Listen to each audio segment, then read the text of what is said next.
Bismillahirrahmanirrahim. Assalamualaikum warahmatullahi wabarakatuh.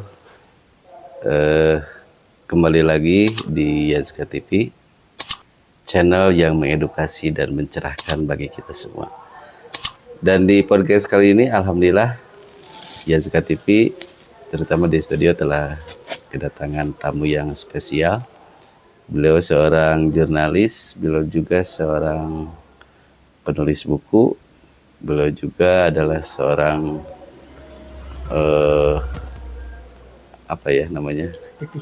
aktivis literasi.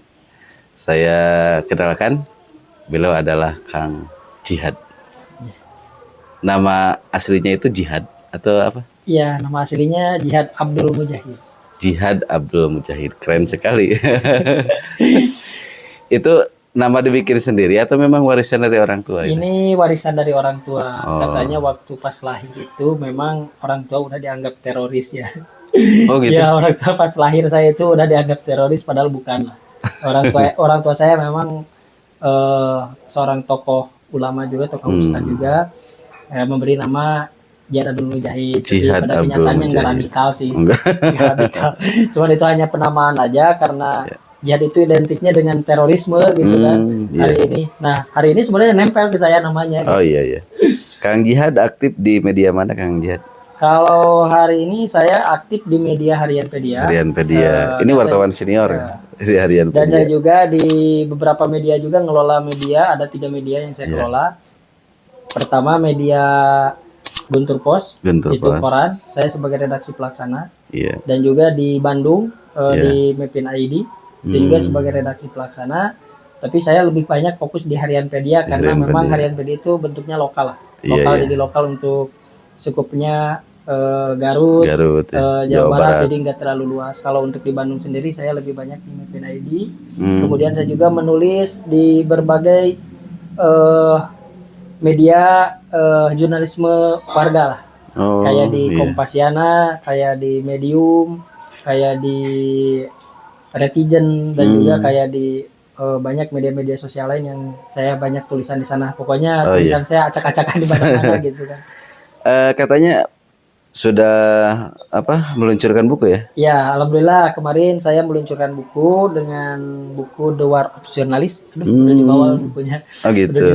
Itu isinya apa? Isinya itu terkait perang opini, artian bahwa perang hoak dan propaganda, karena mau tidak mau kata Malcolm X ya, bahwa kekuasaan tertinggi itu sebenarnya ada di media. Ada di media. Karena media itu bisa buat propaganda dan juga narasi dan opini, bahkan bisa terjadi peperangan lah. Dan banyak juga aliran-aliran jurnalis yang memang banyak orang yang tidak tahu sebenarnya. Gitu kan, aliran-aliran. Menarik sekali. Mungkin di lain kesempatan ya. Bisa untuk membahas seputar atau kita mengkulik apa isi itu buku yang ditulis oleh beliau. Terus juga seorang aktivis ya, aktivis literasi. Itu punya komunitas juga? Punya. Dari tahun 2016 saya di tanggal 22 Mei 2016 saya bikin komunitas namanya Saka Baca. Saka Baca. Oh, ini bos Saka Baca. Itu di Bandung. Oh iya. Artinya itu apa Saka Baca tuh? Kalau bahasa Sunda namanya Saka Baca, asal Saka Baca nawe. Saka Baca nawe. Gitu. Naon we dibacanya? Aya komik enan gitu.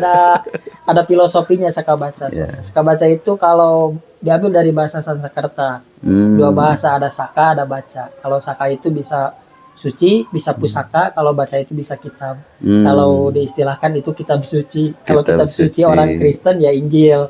Kalau kitab suci umat Islam ya Al-Quran. Makanya Saka Baca itu memang jadi pergerakan awal saya di dunia tulis menulis dan membaca gitu kan. Di tahun 2016 sebenarnya bukan di wartawannya, tapi lebih banyak di dunia literasinya saya. Oh iya. Jadi intinya Saka Baca itu adalah gerakan lah. Gerakan membaca. Ya, gerakan membaca, literasi, membaca itu lahir di Bandung itu kayak di anak-anak jalanan. Karena waktu itu saya masih kuliah juga di Bandung, karena waktu itu saya banyak berbenturan dengan pemerintahan. Nah, banyak nih ceritanya lucu nih. Waktu saya di bidang gerakan ini, karena saya waktu kuliah, terus di kuliah itu saya kan berhenti ya. Kenapa bisa berhenti? Karena waktu itu kan orang tua saya sudah tidak ada nih. Nah, yang saya bisa harapkan itu memang dari dari dagangan. Dulu saya juga pedagang kaki lima. Jadi sambil kuliah pedagang kaki lima. Multi talenta ini. Pedagang kaki lima. Nah dari sana saya punya pengalaman. Dari pedagang kaki lima itu karena waktu tahun 2013 lah, Ridwan Kamil itu kan diangkat ya menjadi wali kota. Iya. Nah di situ ada penertiban perkotaan PKL. Nah dagangan saya banyak diambil dan juga banyak rugi lah. Istilahnya saya makan kelaparan, terus juga tidur di gang sempit di perkotaan. Itu memang mengalami hal itu. Nah dari situlah saya mikir kuliah saya berhenti karena saya tidak punya ekonomi waktu itu, maka saya bikinlah gerakan namanya Saka Baca. Maka masuklah kita gabung sama anak-anak pang, gabung sama anak-anak jalanan. Kita beli buku, dari hasil jualan itu kita beli buku. Seminggu itu kadang 1, kadang 2. Nah, akhirnya kita itu bikinlah gerakan itu. Waktu itu ada sekitar 20 orang. Tapi kalau pendirinya itu 7 orang. Iya, Saka Baca.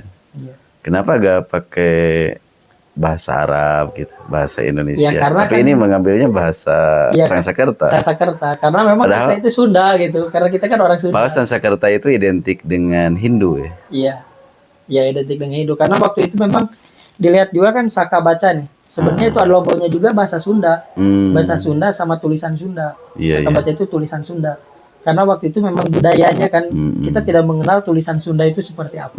Makanya kita lahirlah Saka Baca itu dengan tulisan Sunda dan juga budaya-budaya yang kesundaan juga kan. Nah kalau itu hanya istilah saja, hanya cangkang lah. Tapi yang penting isi ya. Ya yang penting isi lah. Yang penting isi.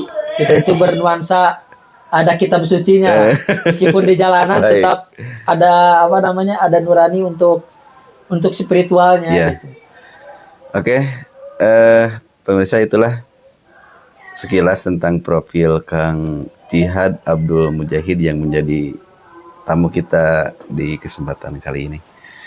Kang Djihad kan banyak bergelut di generasi muda gitu ya. Pasti kalau berbicara literasi kita banyak menyentuh di generasi muda gitu kan. Nah generasi muda kita ini melimpah sebetulnya di Indonesia. Jadi sebetulnya di Indonesia ini sekarang melimpah generasi muda, bahkan ada yang menyebutkan hampir menyentuh 50% dari populasi Indonesia. Sekarang kan populasi Indonesia kurang lebih di 280 juta. Populasi. Nah, hampir menyentuh 50% itu adalah generasi milenial. Sekarang istilahnya generasi Z ya. Generasi milenial. Nah, banyak perkembangan ketika generasi Z ini mendominasi Indonesia. Nah, salah satunya yang kita rasakan hari ini adalah perkembangan teknologi. Sehingga generasi kita menjadi generasi merunduk nih. Kenapa merunduk? Banyak gini gitu. Saya kasih istilah generasi merunduk hari ini. Kalau dulu saya rasakan, saya pernah mondok di salah satu pesantren di Garut. Itu kalau harus punya referensi kitab-kitab klasik atau buku-buku klasik karya ulama terdahulu, itu berapa lemari gitunya, kita harus punya referensi atau menempatkan referensi. Buku-buku wawasan kita, buku-buku bacaan kita juga itu harus berapa dus atau berapa lemari gitu. Tapi sekarang cukup kita memegang gadget saja. Bisa pakai AI kan ya? Bisa pakai AI dan sebagainya. Di satu sisi media ini membantu terhadap literasi kita di zaman sekarang, tapi di satu sisi ya media itu kan dua sisi mata pisau. Di satu sisi bisa menjadi negatif, di satu sisi bisa jadi positif. Berarti tergantung user atau tergantung pengguna yang menggunakan media itu sendiri. Nah, ngomong-ngomong di perkembangan zaman sekarang, kayaknya orang sudah hampir kecanduan memainkan media sosial ya. Kayaknya. Bahkan bukan hanya anak-anak muda, yang saya lihat sehari-hari. Emak-emak gitunya, bangsa orang tua bahkan orang tua yang lanjut juga sekarang bermedia sosial. Betul. Nah, di satu sisi informasi itu terbuka luas dengan hadirnya media sosial. Jadi setiap orang memegang kendali informasinya sendiri dari seluruh dunia. Tapi di satu sisi, nih dampak negatifnya, dengan tetangga, dengan saudara, dengan dengan teman, ini ada pergeseran nilai. Kalau dulu kita kumpul, itu yang dibahas atau yang dibahas ketika riungan-riungan itu adalah obrolan-obrolan yang menginspirasi, yang positif dan sebagainya. Tapi sekarang banyak kejadian, katanya mau jaroh atau jaroh itu nganyang ya, nganyang atau bertamu ke teman, atau kita mukbar atau kita kumpul-kumpul. Tapi isinya itu bukan kumpul sebetulnya, hanya bertatap muka dan akhirnya buka gadget. Akhirnya suasananya gak dapat, suasananya sepi, gak seperti dulu. Termasuk ini yang paling mengerikan, banyak generasi muda kita yang tidak terkontrol menggunakan media sosial. Entahlah itu motifnya adalah ekonomi, karena sekarang banyak metal dan sebagainya gitu ya, sehingga banyak dari kita itu memanfaatkan konten-kontennya itu supaya dimonet sama Meta dan menjadi karyawan Meta, akhirnya mendapat keuntungan. Tapi yang tidak terkontrolnya isi dari kontennya itu, ya, itu harus menjadi bagian dari pemikiran Kang Jihad juga nih sebagai aktivis literasi. Ini tuh satu ya permasalahan hari ini. Karena di satu sisi silakan saja dipakai bisnis, dipakai untuk peluang ekonomi, tapi kita juga harus bisa menjaga diri supaya membuat konten itu tidak melanggar syariat dan membuat konten itu tidak melanggar kepatutan. Nah, satu. Yang kedua, kadang dari media sosial itu banyak, terutama generasi kita, entahlah emak-emak gitu, kadang kebablasan. Ada yang hancur rumah tangganya, ada yang jadi banyak utang gitu ya dengan media sosial teh. Bahkan yang paling ngeri, ini berhubungan dengan mental seseorang karena berbagai kejadian. Nah itu yang saya baca hari-hari ini atau kondisi sekarang ini, dampak dari media sosial yang ini menjadi bagian dari perjuangan kita untuk mengedukasi dan ngasih preventif kepada mereka. Nah, kalau kata Kang Jihad gimana sebagai jurnalis, sebagai aktivis literasi, sebagai penulis buku? Kalau dilihat sekarang ya banyak emang kita itu tidak bisa menghalangi teknologi ya. Yeah, betul. Hari ini teknologi semakin cepat, tapi anak-anak moral kan semakin turun juga. Yeah. Bahkan untuk di Garut sendiri kan ini IPM-nya paling rendah. IPM-nya paling rendah, itu kedua kalau nggak salah. Itu kedua IPM-nya yang paling rendah. Kenapa? Karena memang diakibatkan karena generasi hari ini kehilangan misteri aja. Kehilangan misteri dalam mencari ilmu. Kalau sekarang kan gampang kan, misalkan kita mau cari sesuatu referensi itu mudah lah, bisa di AI. Betul. Karena dengan kemudahan itu sehingga kehilangan misteri. Makanya kenapa saya bergerak di bidang literasi, karena buku itu memiliki misteri. Beda sama Google. Beda sama Google lah.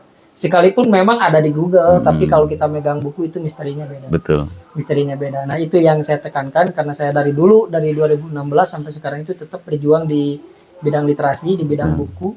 Tapi sekarang itu kan yang susahnya masuknya ke anak-anak. Itu bagaimana supaya suka baca kan. hari ini memang literasi kayak di sekolah adalah literasi, baca buku itu ada di sekolah, tapi untuk membacakan buku itu sendiri kan susah sebenarnya, karena memang tidak menarik buku itu. Buku itu tidak menarik, tapi kalau kitanya menarik, nah buku bisa jadi menarik. Nah itu misteri kan. Dan keduanya juga itu banyak kasus-kasus seperti kasus-kasus generasi hari ini.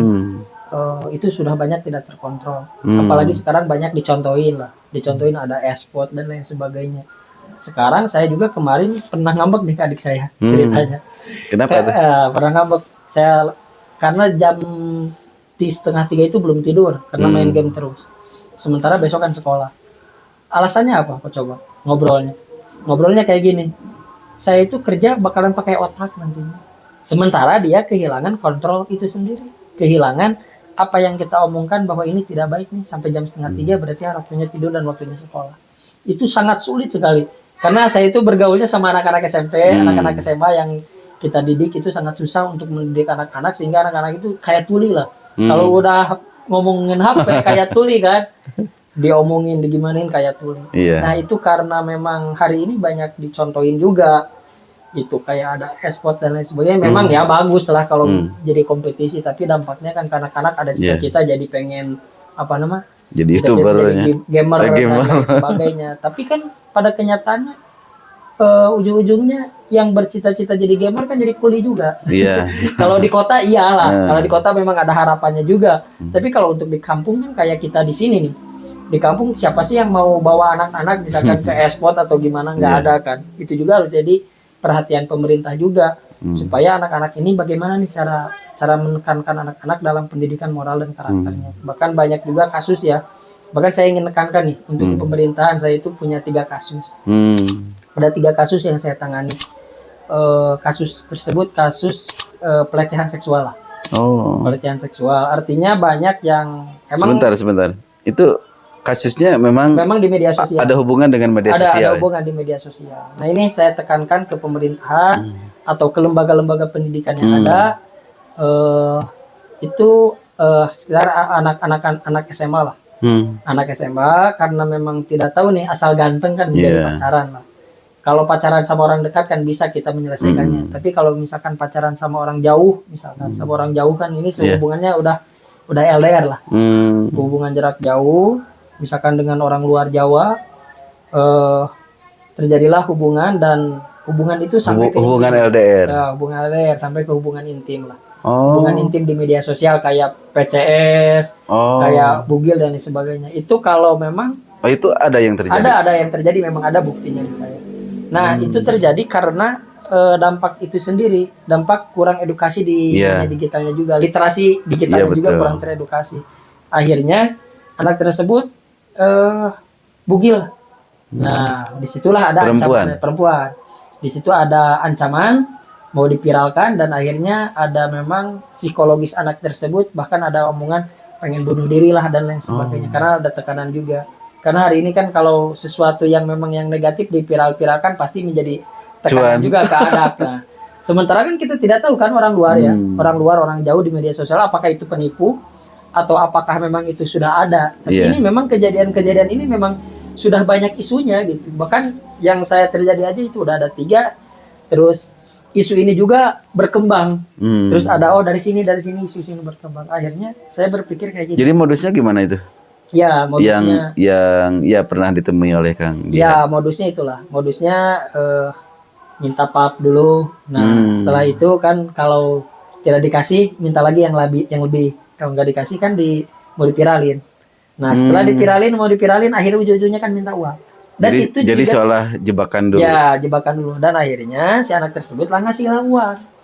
Ngasihlah uang ke orang tersebut. Kalau enggak diancam, akan dipiralkan. Diancam dan dipiralkan. Tapi itu kan tidak boleh dipublikasikan juga. Kalau misalkan siapa sih orang yang tidak boleh dipublikasikan. Karena memang itu aib juga ya. Aib juga. Kita harus jaga itunya. Tapi penanganan sebenarnya. Saya lebih bicara ke penanganan. Penanganan itu mencegah anak-anak dari bahayanya media sosial. Betul. Jangan lihat hanya media sosial itu dekat lah, bisa chatan dan Facebook dan chatan atau chatan yang terjadi ada hubungan lain itu sudah banyak lah, pasti itu udah banyak. Bahkan coba ceritain, pasti ada kasus-kasus yang seperti ini kan di tiap daerah juga. Apalagi hari ini memang itu dia. Pertama, pendidikan kita juga kan udah sistemnya bagaimana pertama. Yang kedua, kemarin juga kasus-kasus kayak di media sosial yang ramai, ada murid yang melaporkan gurunya karena merokok kan ditampar. Terus ada lagi kasus yang baru di Bali itu, kasus yang bullying kan, sampai dia bunuh diri, jatuh dari atas itu mahasiswa. Iya betul. Di atas. Jadi hari ini ada kecemasan juga untuk anak-anak ya hari ini. Untuk anak-anak hari ini kecemasan itu semakin tingginya teknologi justru kehilangan moral dan misteri itu. Betul. Hari ini coba anak-anak, saya pernah ngobrol sama ahli psikolog. Bukan ahli psikolog, orang HMI ada, cewek orang HMI ngobrol.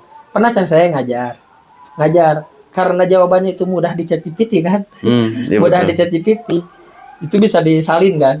Pas ditanya kan nggak tahu kan. Ditanya tapi jawabannya itu benar. Jawabannya benar karena memang lihat dari. Tapi pas ditanya kan nggak tahu. Di ujian benar, tapi pas ditanya nggak bisa. Hari ini memang orang bakal bergantung ke teknologi AI juga. Tapi kalau tidak tahu dasar-dasarnya, dasar-dasar ilmunya, maka akan ngaco juga. Kadang-kala sekarang menjadi pergeseran ya, terutama dalam pendidikan itu. Kadang banyak sekarang mendalami, anggaplah di ilmu agama ya, mendalami ilmu agama enggak, ngaji juga, ya kalau ngaji ngeduk-duk enggak ya, paling sepintas. Referensinya itu dari Google. Itu banyak sekarang, tapi menjadi panutan juga hari ini. Nah itu yang dikhawatirkan, isi referensi bukan menafikan Google ya, karena Google itu adalah merangkum dari berbagai sumber ya. Nah yang dikhawatirkan itu lamun baheula mana sebetulnya aya hadis sahih, hadis dhaifnya, aya hadis maudhu. Yang dikhawatirkan itu yang diambil menjadi referensinya itu adalah yang maudhu'nya, yang dhaifnya, enggak yang sahih gitu.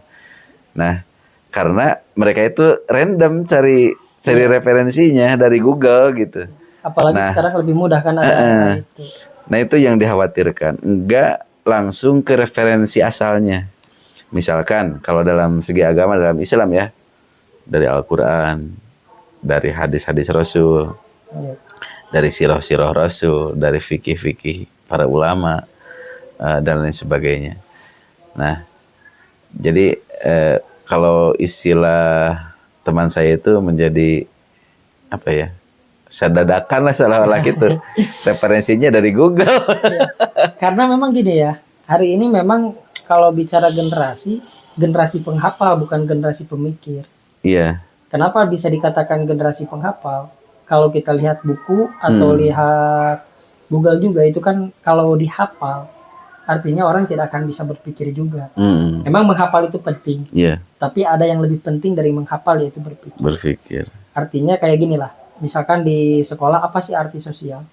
Kalau di ChatGPT berarti jawabannya sudah ada definisinya. Tapi yang saya tekankan itu kalau di dunia pendidikan untuk mikir, yang belajar mikir, bukan hasil yang sama dengan buku atau dengan ChatGPT, tapi hasil mikir kita sendiri, tapi referensinya tetap sama ada. Misalkan tidak jauh apa sih sosial, interaksi kan, disebutnya interaksi antar masyarakat. Tapi definisi itu bisa dibuat oleh kita sendiri juga. Sebenarnya itu nih yang kehilangan misterinya di sini dalam belajar. Ya seperti tadi dampak dari media sosial itu. Chemistry antar teman, antar keluarga itu gak dapat karena memang kehilangan itu dia, kehilangan. Walaupun kita kumpul tapi suasana kumpulnya itu gak ada. Terus aja ke gadget. Padahal dekat gitu sedang kumpul. Tapi kalau sudah punya dasar nih, dasar cara berpikir, kita minta bantuan ke Google atau AI itu bakalan tambah bagus kan. Tambah bagus. Justru kalau kita sekarang tidak mengejar hal itu, kita ketinggalan. Tapi dasar-dasar pengetahuan yang sehingga bisa menyortir gitu ya. Menyortir lah. Nah, ini yang kurangnya di pendidikan kita ini, sekarang itu hanya menghafal kan. Jadi pola berpikirnya itu bagaimana? Sementara kan sistem di pendidikan itu sendiri sudah ada regulasinya, tidak boleh inisiatif kan. Kalau misalkan inisiatif kita disalahkan kan. Disalahkan. Karena kenapa memang tidak ada regulasinya. Misalkan pengen apa nih kalau memang sudah kecuali tidak ada. Pendidikan informal. Ya, kalau informal iya, kalau pendidikan hari ini formal dan non formal sebetulnya sudah ada non formal juga. Kayak kemarin kan guru yang nampar muridnya itu inisiatif kan. Inisiatif memang dulu mah di tahun 90 kita kan lihat kayak gitu bakalan tertawa. Karena memang dulu saya diajarkan sama guru dari jauh aja sudah takut sama guru karena memang punten nol lah. Nol dialungkeun guru, dikepret pokok. Wah, gitu kan itu kan jadi tapi mentalnya kuat-kuat ya. Tapi mental kuat kan sampai sekarang kita mau belajar dimanapun di jalanan kuat lah. Tapi kan hari ini anak-anak karena ada perlindungan HAM dan lain sebagainya jadi melaporlah ke polisi. Secara hukum memang benar. Secara hukum melapor itu benar. Tapi kan secara moral udah salah. Udah salahnya memang hari ini kaitan pendidikan itu karena sistemnya sudah begini hari ini. Guru tidak bisa inisiatif untuk mendidik anak-anak kan hari ini hanya pengajar bukan pendidik. Oke. Kita kembali ke yang tadi. Kira-kira menurut Kang Jihad melihat keadaan sekarang dampak negatif terutama ini yang digarisbawahi negatif ya dari media sosial terutama ke generasi Z hari ini. Berikut orang tua juga ada juga kan yang kurang literasi, orang tua juga ada yang menggunakannya agak negatif gitu. Nah, apa yang harus dilakukan menurut Kang Jihad? Kalau menurut pendapat saya ya, bukan pendapat negara itu kan bebas ya negara mah karena punya kewenangan juga negara. Kalau saya dari aktivis, ya itu harus negara juga milik masyarakat. Harus ada apa namanya? Harus ada sosialisasi literasi digital. Literasi itu bukan hanya tentang buku kan, tapi literasi itu ada juga literasi digital. Nah itu memang ada sih programnya, ada programnya, tapi itu harus memang dipraktekkan juga, harus terus-terusan digencar lah. Ya kayak tadi, kayak pendidikan kan kalau kita bicara tentang di sekolah lah, pasti belajar matematika dan sejarah. Jarang lah kita ngomongin misalkan, ya ulah kia ya, mana teh bola di media sosial teh kia kan, emang itu bukan materi sebenarnya, bukan materi yang ada di buku pelajaran. Nah itu yang harus dikedepankan, dimasukkanlah materi ini. Walaupun sebetulnya dalam kurikulum ada pendidikan karakter ya.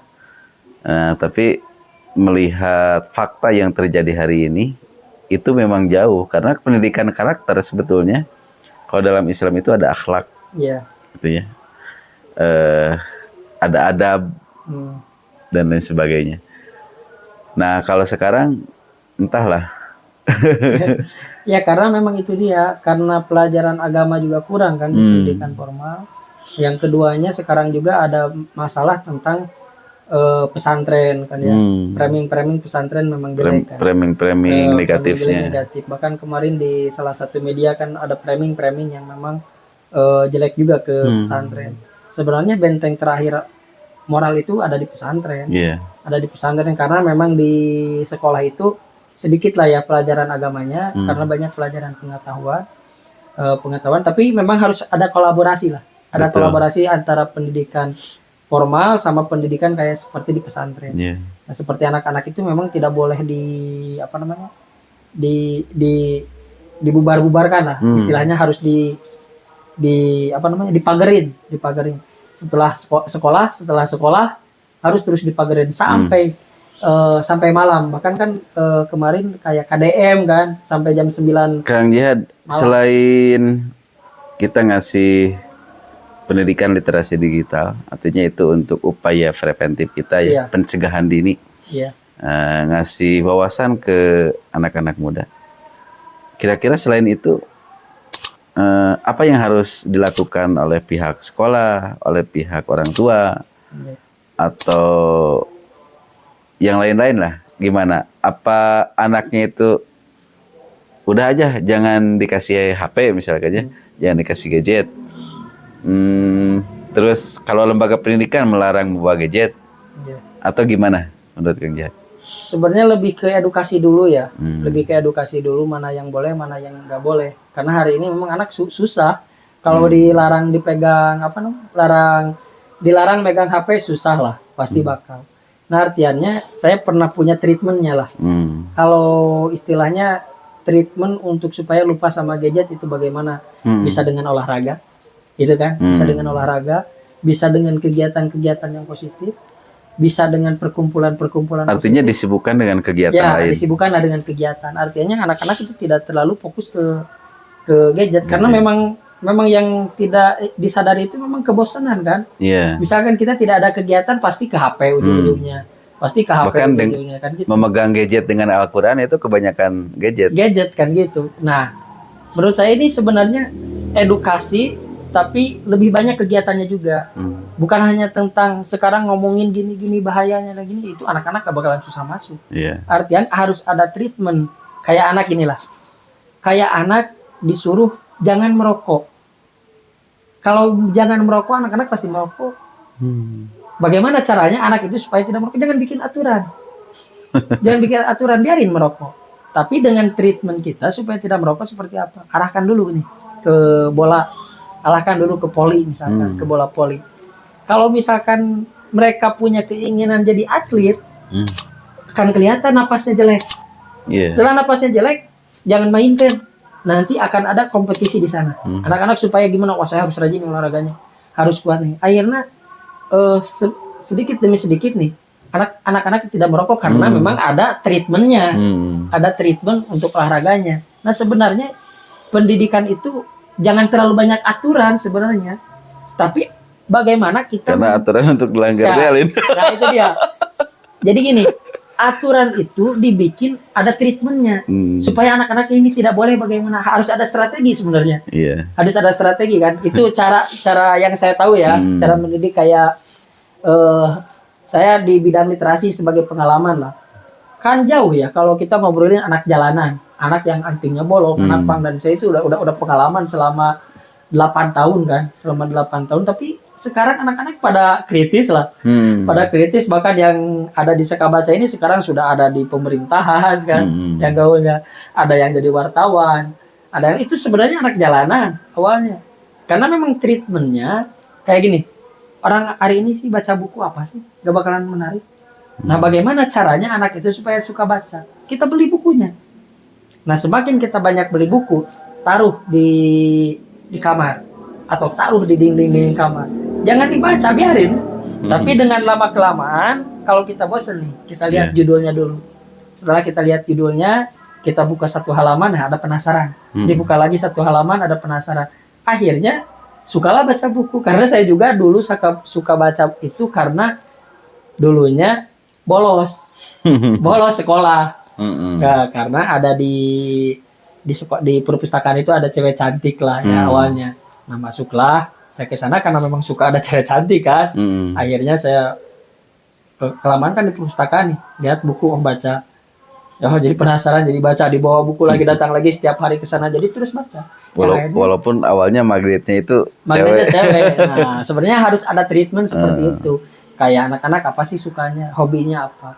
Nah kayak gitulah sebenarnya yang sekarang itu yang kalau hanya seminar-seminar kan gak bakalan berdampak. Berarti ini harus ada kerjasama juga ada kerjasama antara juga. orang tua, lembaga pendidikan, lingkungan, iya.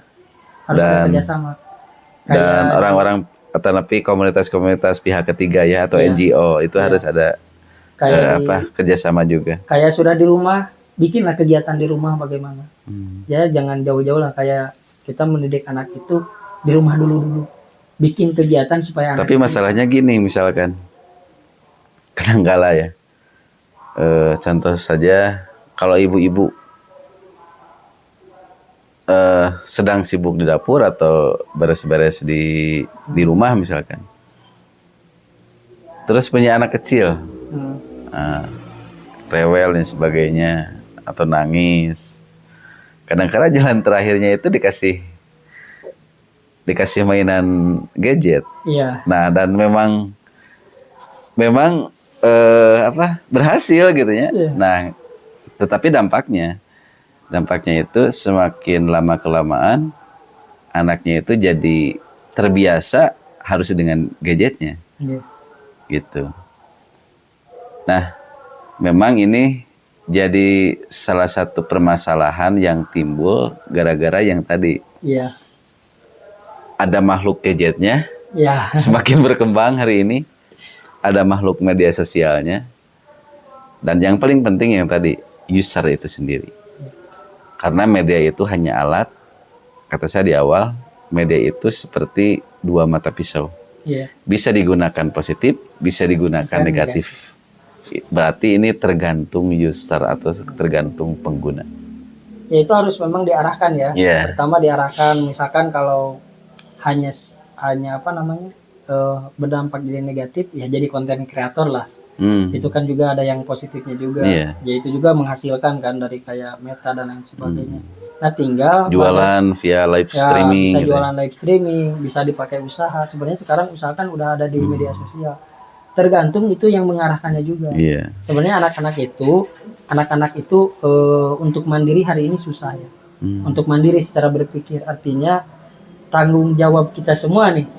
Saya sebagai aktivis literasi, sebagai guru kan gitu, sebagai ustadz, sebagai apa namanya orang tua, sebagai dan sebagainya, itu harus punya tanggung jawab untuk mengarahkan anak-anak tersebut ke hal yang positif. Yeah. Ya jangan dipaksa anak-anak jangan main gadget, itu susah. Paling kita bikin treatment strategi supaya anak itu bagaimana nih cara membatasinya. Diambil gadgetnya nangis. Gadgetnya nangis. Istilahnya banyak treatment lah. Kalau di istilahnya pendidikan itu bagaimana kalau dilarang hari ini anak itu semakin brutal kan. Iya. Yeah. Nah, bagaimana cara kita mengarahkan ke hal yang lain nih? Arahkan dulu ke hal yang lain, itu strategi sebenarnya. Itu memang berhasil seperti itu. Emang ada satu sekolah yang saya temui lah. Itu di bidang apa namanya? Di bidang poli. Ada juga di teman saya satu sekolah. Saya masuk ke sana. Awalnya anak-anak suka merokok.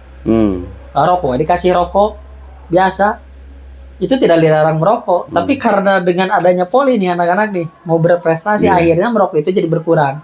Semakin berkurang kan karena dari kesadaran. Ya, dari kesadaran. Kalau napas kita mau bagus nih gak ngerokok. Ya, ngerokok. Jadi sebenarnya harus banyak itunya dulu lah. Yeah. Untuk pendidikan memang itu juga saya percayalah pendidikan di Garut ya. Pendidikan di Garut cuman IPM-nya sangat rendah. Tapi memang itu juga harus ada kesadaran karena memang di pendidikan itu sendiri banyak sebetulnya permasalahan. Gini, masalah IPM. Ini sedikit ya, keluar dari tema nih.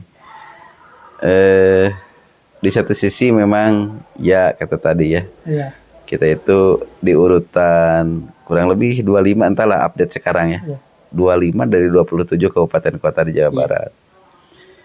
Tapi itu menurut data BPS kan, Badan Statistik, Badan Pusat Statistik Garut.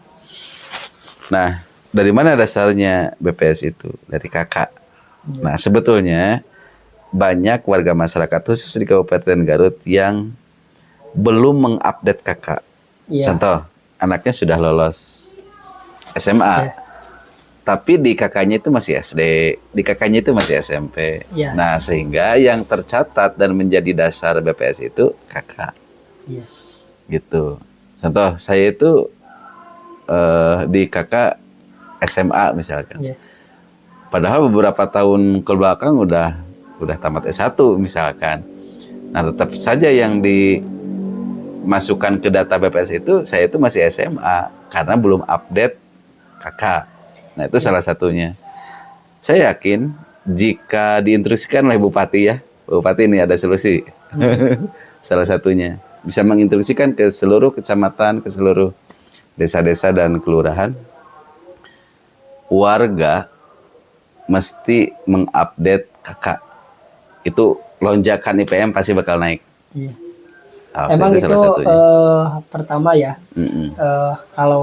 Kalau kita bicara ke negara, pasti itu bakal yang dibicarakan data. Iya, dari segi data. Ya, dari segi kenyataan memang ini harus ada gerakan gitu kan. Kalau saya pernah ngobrol dengan salah satu kecamatan, ngobrol terkait kenakalan remaja. Kan apa bilangnya, itu hanya sebagian. Itu hanya sebagian, bukan dari data. Jadi justru kalau kita ngobrol sama pemerintahan yang dibicarakan kan apa namanya regulasi dan data kan. Tapi yang saya lihat sama mata sendiri kan, hari ini dengan kejadian hal seperti ini dan hal seperti ini. Kalau dulu ya di Garut, di Garut itu di daerah saya dulu itu jarang lah ada yang terdengar yang bunuh diri kan. Dan jangan salah loh, itu penyumbang terbesar merosotnya IPM di Kabupaten Garut dari Garut Selatan, Garut bagian selatan ini. Iya. Kurang lebih 60%-nya itu rendahnya IPM dari Garut Selatan. Garut Selatan. Ya berarti ini PR besar, terutama emang untuk orang Garut yang ada di bagian selatan. Ya mau tidak mau kan kita kalau bicara Garut kan kota santri kan. Iya. Kota santri, kota berpendidikan kan. Tapi kan hari ini kalau kita bicara data itu, berarti kita itu menurun. Artian bahwa emang kerasa generasi hari ini banyak sebetulnya penilaian IPM yang saya tahu itu kan bukan hanya dari pendidikan. Iya. Itu dari 3 kategori atau dari 3 unsur. Pertama angka harapan hidup berhubungan dengan kesehatan. Yang kedua adalah rata-rata lama sekolah, berarti berhubungan dengan pendidikan. Dan yang ketiga adalah income per kapita dan pengeluaran per kapita. Itu berhubungan dengan ekonomi. Nah, dilihat dari tiga unsur itu, jadilah penilaian IPM secara keseluruhan. Kalau saya kembali ke bahasa jurnalisnya, kalau bahasa jurnalisnya itu kan akan kritis ya. Yeah. Artian anggaran ke Garut Selatan itu banyak kan, besar. Tapi IPM kan rendah. Nah ini sebenarnya ada apa nih? Sebetulnya ini agak keluar lah dari tema ya. Tapi ini ada hubungannya sebetulnya. Kadangkala banyak lah, tapi enggak semua juga. Misal yang paling dekat di desa. Kadangkala yang menjadi pemikiran mereka, para kades atau orang-orang desa itu, memikirkan untuk kemajuan pembangunan saja. Iya. Tanpa memikirkan kemajuan SDM-nya kan, sumber daya manusianya atau SDM-nya. Padahal amanat negara itu kubangun jiwanya dan kubangun badannya. Jadi bukan hanya fisik. Iya. Firaun juga lebih hebat fisiknya, pembangunan fisik daripada kita. Tapi yang paling signifikan itu adalah pembangunan manusianya. Nah, jadi ada ketimpangan nih, terutama yang terlihat, yang dekat gitu ya. Kalau pembangunan fisik terlihat, pembangunan jalan, drainase, pembangunan apa gitu ya, pembangunan fisik. Tapi untuk pembangunan manusia kayaknya nggak dibahas-bahas ini. Karena memang opininya ya, saya nggak mau bicara fakta kan. Ini bicara opini saja. Karena memang hari ini ya di pemerintahan nggak semuanya juga. Tapi ini opini, bukan fakta ya, ini opini. Karena memang hari ini kebanyakan di pemerintahan itu lebih dekat ke premanisme dibanding dengan para pemikir bangsa. Maaf ya, ini opini saya. Ini opini saya, bukan fakta. Ini bukan fakta, tapi opini, gak tahu di negara mana. Emang opininya kayak gini. Emang hari ini di negara Konoha. Di negara Konoha. Ini opininya. Kalau misalkan pemerintahnya tidak dekat dengan para pemikir bangsa, ya artinya yang dipikirkannya itu bukan memikirkan tentang SDM. Kalau pembangunan ya itu sudah jadi kewajiban semuanya kan. Makanya saya bisa bilang gini, opini negara Konoha kan. Dari 100% itu hanya melaksanakan kewajiban di pemerintahan. 100%. Kita ambil 80% lah kewajibannya. 80% kewajibannya itu memikirkan kewajiban negara, kayak bangun jalan, kayak bangun infrastruktur dan lain-lainnya. Tapi 10% itu kurang gagasan. Beda gagasan sama kewajiban kan. Kalau gagasan itu sesuatu yang belum ada nih, kita bisa melahirkan. Nah, artian kita itu kekurangan gagasan sebenarnya. Karena memang banyak inisiatif-inisiatif itu hanya terpaku dengan regulasi. Berarti kurang penggagas ya. Ya, nah itu dia. Makanya kita monoton gitu. Bukan, kalau untuk pembangunan ya boleh lah ya. Hari ini memang Garut sangat bagus untuk pembangunannya. Tapi dibarengin lah dengan SDM-nya gitu kan. Ya, ini bukan hanya kritik juga sih. Mudah-mudahan. Iya, karena ini memang amanat berdirinya sebuah negara itu harus membangun dua pilar. Iya. Membangun jiwa, membangun manusianya, dan membangun badannya, membangun fisiknya. Termasuk salah satu apa ya, kewajiban negara itu kan mendidik masyarakat, mensejahterakan masyarakat, melayani masyarakat dan lain sebagainya banyaknya. Dengan diantaranya kewajiban negara itu adalah mendidik masyarakat. Jadi mendidik masyarakat itu jadi kewajiban negara. Justru ya memang kayak gitu. Tapi hari ini susah juga sih kalau bicara untuk pendidikan ya hari ini. Udah pendidikannya hari ini sistemnya kan udah yang tadi kayak dikepret kan, lapor polisi dan lain sebagainya. Terus sekarang kalau kita masuk pesantren, framingnya sudah jelek kan, karena memang yang muncul di media itu kan kayak pesantren yang jelek-jeleknya, bukan, padahal nggak kayak gitu kan kenyataannya. Terus yang keduanya literasinya juga kurang, untuk literasi bacanya juga kurang, untuk literasi digital juga kurang. Kalau di luar negeri kan itu yang paling diutamain kan baca dan nulis gitu kan. Kalau di kita itu Iqra dan Al-Qalam ya. Setelah Iqra teh Al-Qalam gitu. Nah karena ini apa nih, pertama kurang gagasan juga. Yang keduanya itu kan hanya bentuk kritik juga kan, kita nggak tahu lah, takutnya salah lah kalau kita ngomong. Oke, kembali gitu Kang Jihad ke yang tadi ya, jangan terlalu jauh dari tema. Oke, karena udah kita tadi berbicara tentang sisi negatif yang harus kita jaga ya, dari dampak media sosial dan teknologi hari ini, terutama untuk generasi kita.